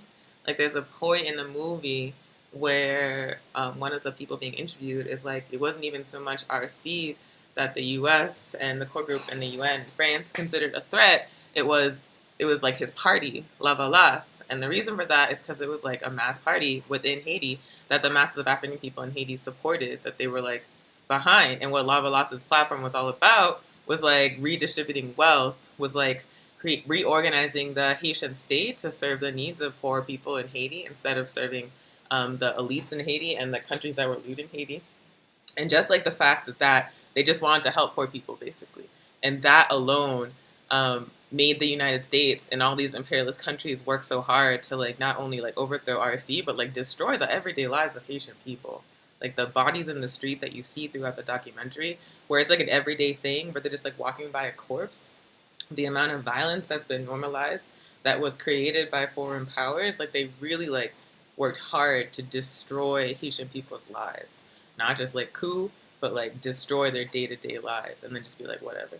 And then Jamila points out in the chat that as we speak, the Biden administration is deporting people back to Haiti. They resumed DHS and ICE flights of sending people back to Haiti. And obviously the Haitian earthquake happened a few weeks ago. Obviously Haiti, Moise Javanel was assassinated, and in the aftermath there was like lots of violence. And all of these are situations that were created by the intervention of the United States. And so now we have like this documentary is showing what Biden is sending those Africans back to. The U.S. created it, and then they like go back and suffer. So I'm just like thinking about that and processing that. I agree on Yesawu. It was definitely hard to watch, and knowing that, you know, Bush Sr. did this in 1991, then Junior did it in 2004, and how they went like seeking and finding people who supported the Lavalas, as well as Aristides, you know, and like imprisoning them, killing them. And also, you know, when the CIA went there the first time, how they trained the Haitian military. And so they had the training also to do this terror that our people suffered. And I think about, it was talking about, I took notes as well. I can't recall the guy's name who's like anti-Aristide and has exploitation like sweatshops there in Haiti, and they have like anti-Haiti, anti-Aristide media. Like all of that is strategic. And even Like when I think about when I'm watching the video, why is Bush Jr. as president of the US empire going on the news to say that the Aristide resigned? If he resigned, why wouldn't he say he resigned and saying we're going there to stabilize? We're going there to, what was it? A hopeful future. We're going to urge them to reject violence when they were the ones who were creating the violence. And so they were never, they were never prepared to help the people. They don't even help people in this country. Like, why are they going to try to help people in another country? So all of it is lies. And like the lies come out. The lies come out, and the more people understand what's happening with Haiti. So not only did they have to pay France this debt, anytime they elected a leader, there was coups. And so like they have no money within their own country because it's all extracted to build the infrastructure. And, you know, we talked about this on another show, like how many NGOs that exist that just have their hands out stealing millions of dollars from Haiti. You know, we know during the 2010 earthquakes that I'm just naming one, the American Red Cross, that's one. There was many NGOs stole $500 million. They built 6 fucking houses. Like there's no infrastructure there because it was never meant to be there. And so this anti-media show, like the threat to raise minimum wage, allows them to not be billionaires. So it was really interesting also to watch. For me, like the detail that this documentary goes into about how they worked to overthrow Aristide, like how the coup developed, and then like the rhetoric from the people in the U.S. government denying it was like so good, like interesting for me, because you can see the parallels of how they did it in so many places, like in Venezuela, in Cuba, in Libya. Like it's almost like they have a playbook that they use. Like, for example, applying sanctions to the Haitian government and then turning around and saying, oh, you don't know how to run a government. Like deliberately working to deny Haiti access to foreign aid, knowing that Haiti was so poor that it couldn't engage in, like, build basic social programs without this kind of support. And then saying, this isn't because we sanctioned them, it's because of Aristide. Like, they always do that. Also, the use of the Organization of American States as the body. Like, the United States likes to pretend that the Organization of American States is an independent body, but in reality, it's just like an extension of the U.S. government. It's just like a tool of imperialism. So they use the Organization of American States to spread suspicion about the legitimacy of the elections that Lavalas won, and then use that suspicion with no evidence as a pretext to justify the coup, to justify pushing Aristide out. Also, the way that they accused Aristide of like inciting violence, saying like you're making these people engage in acts of mass violence, right? And Aristide never did that, like condemned that. But also, the reason why people were engaging in violence is because Haitian people have been exploited for centuries at this point by this, like, they know who's doing it. It's like the elite in their country. And so when they like rise up, when it's like an uprising in Haiti and they're going after those people, that's why that's happening. It's not Aristide inciting violence. It's the Haitian people taking revenge against people who are exploiting and oppressing them, period. But just like that saying, like the way they tried to tie it to Aristide, they did the same thing in Cuba. I don't know if folks remember. When Cuba had, it was like literally one day of protest this summer, but it was covered in the U.S. news for like a month. But the Cuban president got on TV and was like, hey, revolutionaries, take to the streets. And the Cuban opposition and also the U.S. media was like, that's a call for violence. But if you look at the videos of like the president marching in the streets with like people who support the revolution, they were like, it was like family friendly as hell. Like it was not violent at all. He was just saying like, but we built this revolution, let's defend it. He was not calling for violence, but they spun it in that way to make him seem like an unreasonable figure. So I feel like the way this documentary lays out how the Haitian coup happens, it can help you understand what coups backed by the U.S. government look like in other places, because they tend to use similar strategies and we fall for it every time, the left does.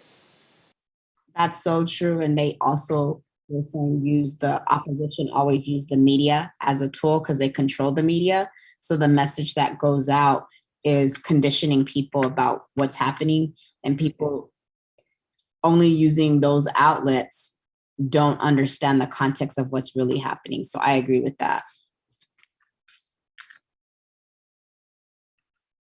I was also reflecting on at this time too, what happened with the UN going in and the sexual assaults, the sexual violence that happened to the women and girls that were there and impregnating them, and them having kids, and it coming out years later, it being investigated in. And then also the epidemic, what was that called? Cholera, yeah. Cholera, and how that killed 10 to 50,000 people, and it made over 650,000 people sick because they put the UN military put human waste in the rivers and drinking waters. That's fucking strategic. Like, you are literally trying to kill people. Goes back to what you were saying, Anya Sabu. They were doing anything and all that they could. So it wasn't just the coup, it was even beyond the coup. The mass murdering, the mass violence, and mass rape that happened to Haitians, all with the interim government that was put in by the US Empire, France, and Canada.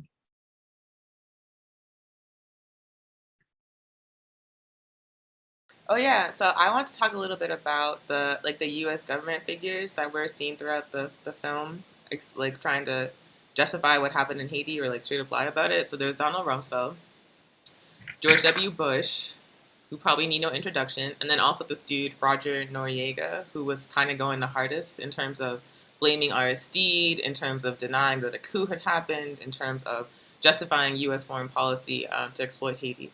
And so I looked up, because I know who George W. Bush is. And actually, it's really wild to me that George W. Bush sent in U.S. troops to occupy Haiti. And that's not really widely discussed. Like, the fact that this, like, redneck, like, cracker, like, old school colonizer occupied Haiti. And when people talk about the war crimes of the Bush administration, they are numerous, but they tend to focus on, like, Afghanistan. They tend to focus on the invasion of Iraq, on a lie. I've rarely heard people, like, I learned that the U.S. occupied Haiti under Bush, like, this year.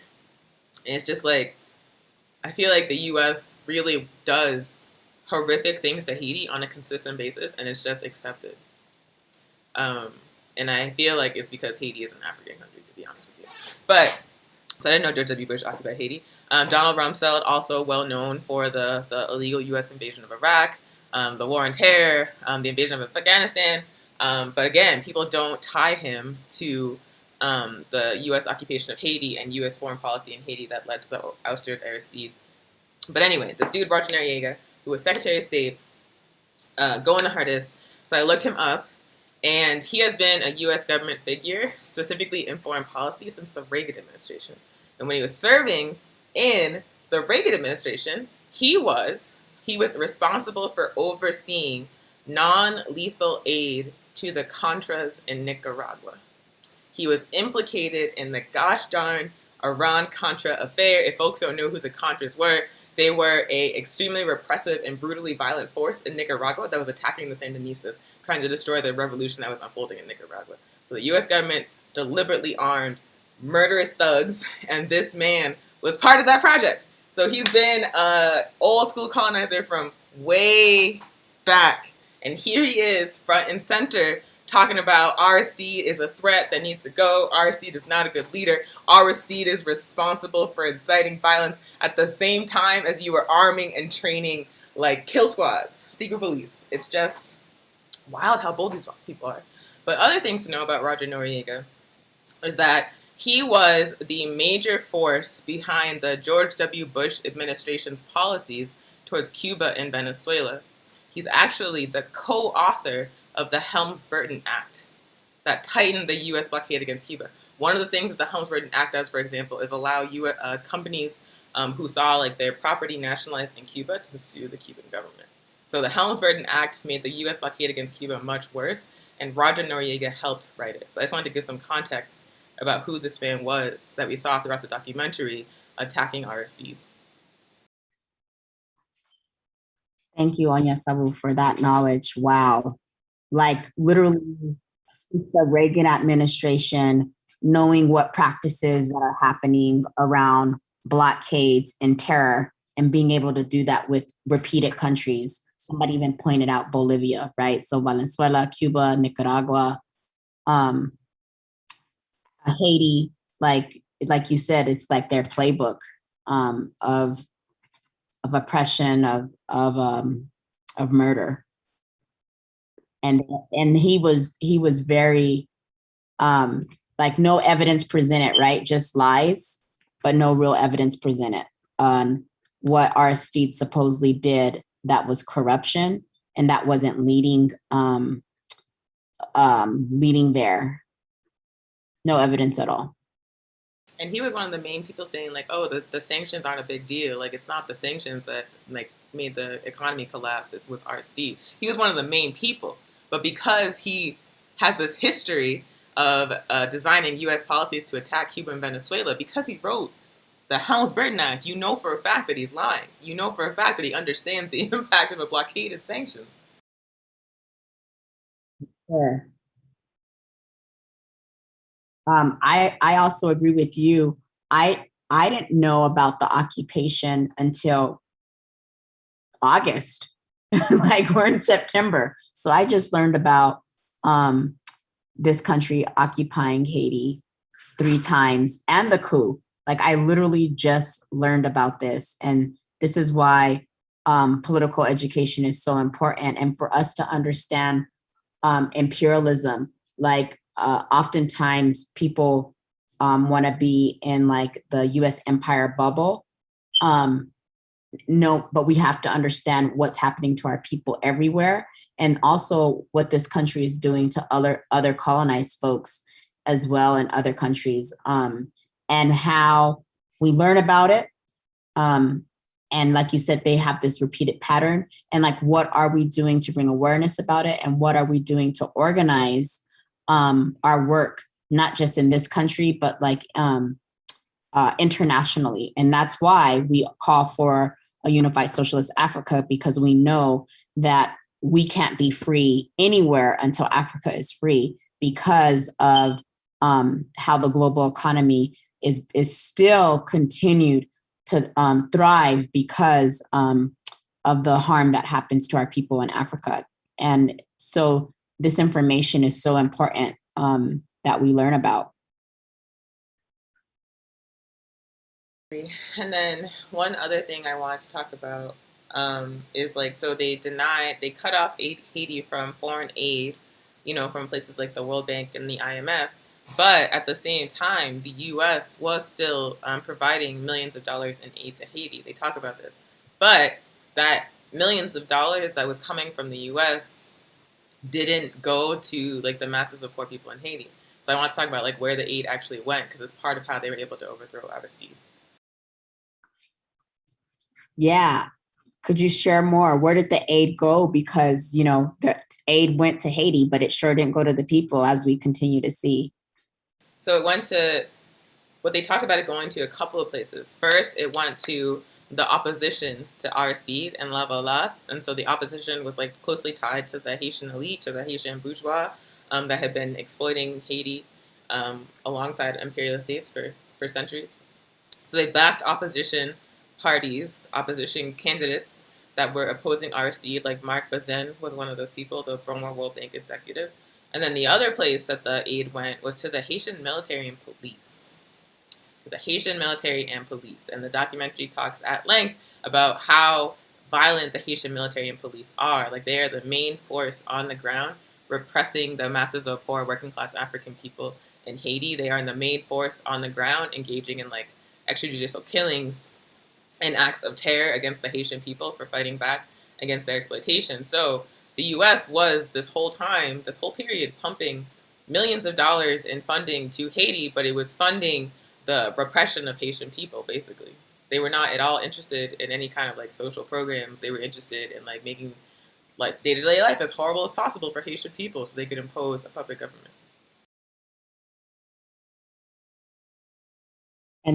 And we've seen that practice in Afghanistan, in Israel, like we've continued to see that practice that European empires are doing all over the world. Exactly what you just said.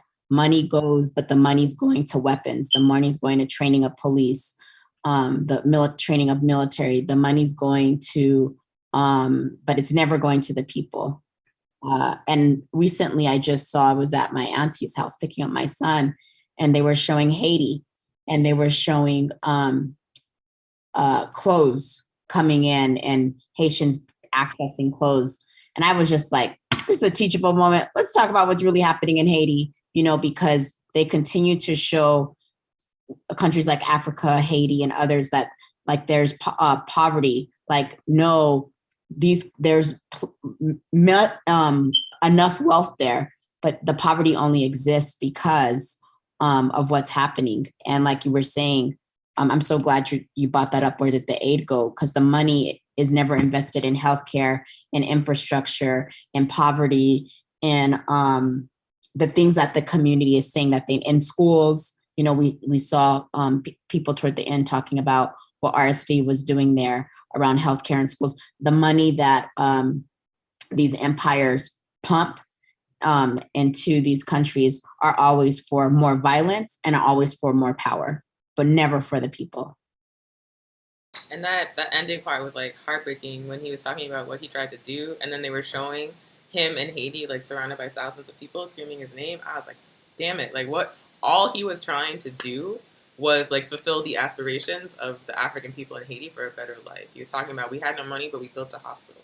We had no money, but we figured out how to build a school. We were trying to figure out how to raise the wages, which is another reason why they were mad at him, because U.S. companies like Hanes will go to Haiti and like pay Haitian people like 38 cents a day or whatever to sew shirts that are sold here for like $20. So that's why he was like talking about paying them a living wage, and Hanes and all these corporations were like, no, thank you.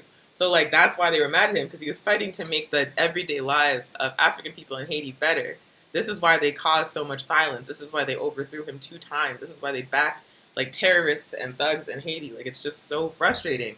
It's so frustrating because if they would just leave Haiti alone, that the masses of people there would take care of it. They would build something so much better than what exists now. Exactly. I 100% agree with everything you shared.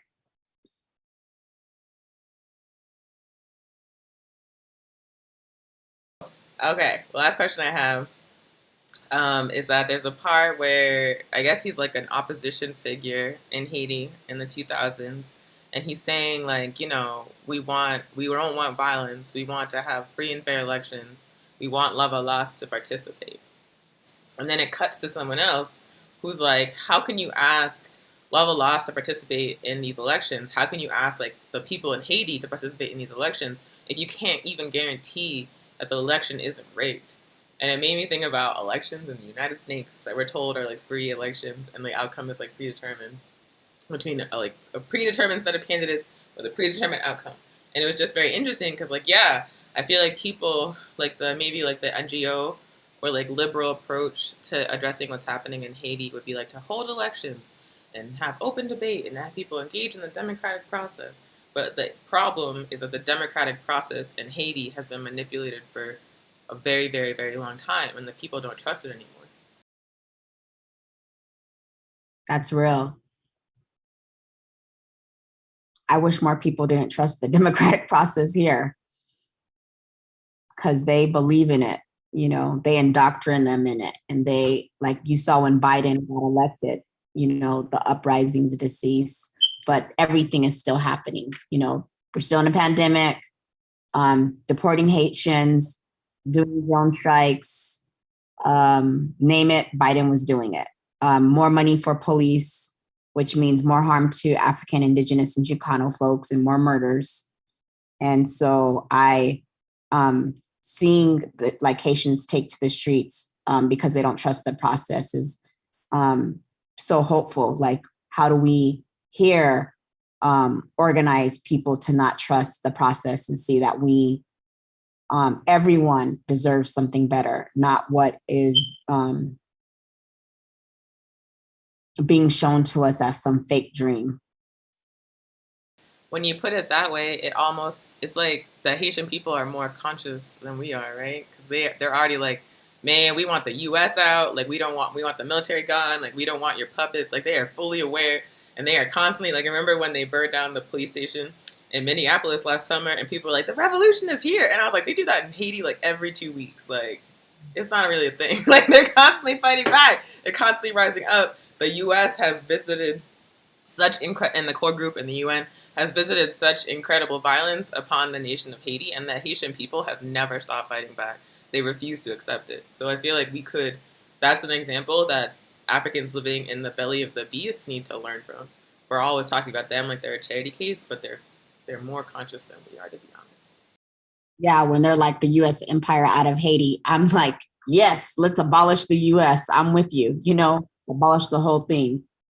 But yeah, I do agree. We can learn so much from other countries. And what does it mean to take back, right? What's being like stolen from you? What does it mean to like fight for a cause, right? And not like this performative stuff that's happening, because the oppressors they're not going to just hand it to us. They're not going to just say, oh, we're sorry about your oppression here. Just like what we saw with Aristide. Aristide was demanding, right, the reparations because, France wasn't going to give it back.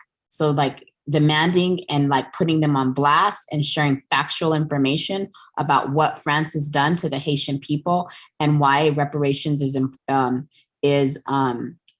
owed to them now. And so the same thing here. The same thing can happen here in our organizing efforts as well. So I got nothing else. Should we wrap it up? Yeah, let's wrap it up. We thank you all for being flexible with us and joining us for a Pan-African film series. It happens every second Saturday of the month. Today was just one of those technology difficulties. So we're so glad to have this discussion with you all and uplift again what's happening in Haiti. And we also know they're not stopping, right, with even the most recent earthquake. And it's really critical that we all get involved. Always being a learner to learn what's happening and see like what are we able to do to organize, and also like organize and connect to people in Haiti and other countries as well. So this is again Pan-African film series. We'll be here every second Saturday of the month, and we're also going to be doing a show on Thursday. So Thursday, joining us for our live Pan-African Weekly News at 12 p.m. Mountain Standard Time. And tomorrow, if you are in Tiwa territory, we will be at the Garden at 4 p.m. Mountain Standard Time. So we are going to be planting winter crops. We are going to be finishing up some signs. We got some okra, tomatoes, greens, and other things in the gardens. Oh, we're going to have we got gifted from Mayim, who's an African farmer, Swiss chard. So we're going to have some fried chard there as well, fresh from a garden. And we're going to be doing some political education. So join us at 4 p.m. at the Pan-African Community Garden. Onyesabu, you want to share anything else? No, you got it all. Thanks, y'all. Thanks for joining us. Bye. Thank you.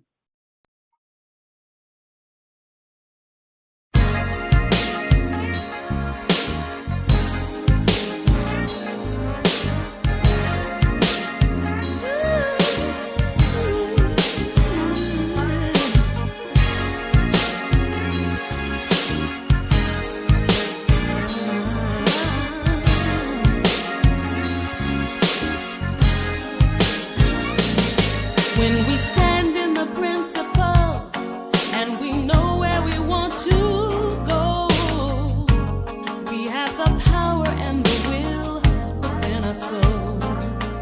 We will choose who our friends will be, and we identify our enemies. We hold the keys to a new reality. Let us share the truth of our history. acknowledge what we've done and feel the greatness from which we've come. Remember that a fruit never falls far from its tree. So like our ancestors, we must control our destiny.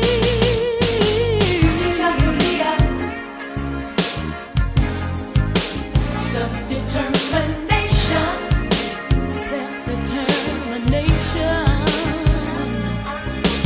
Kujichagulia,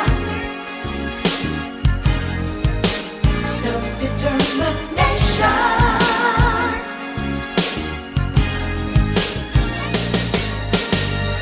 So as we educate our children, tell the truth. Let us always think about the millions who came before and sacrificed their lives so that our mighty people would survive. And the glory of our past we soon revive. Yeah. Every day we face a challenge.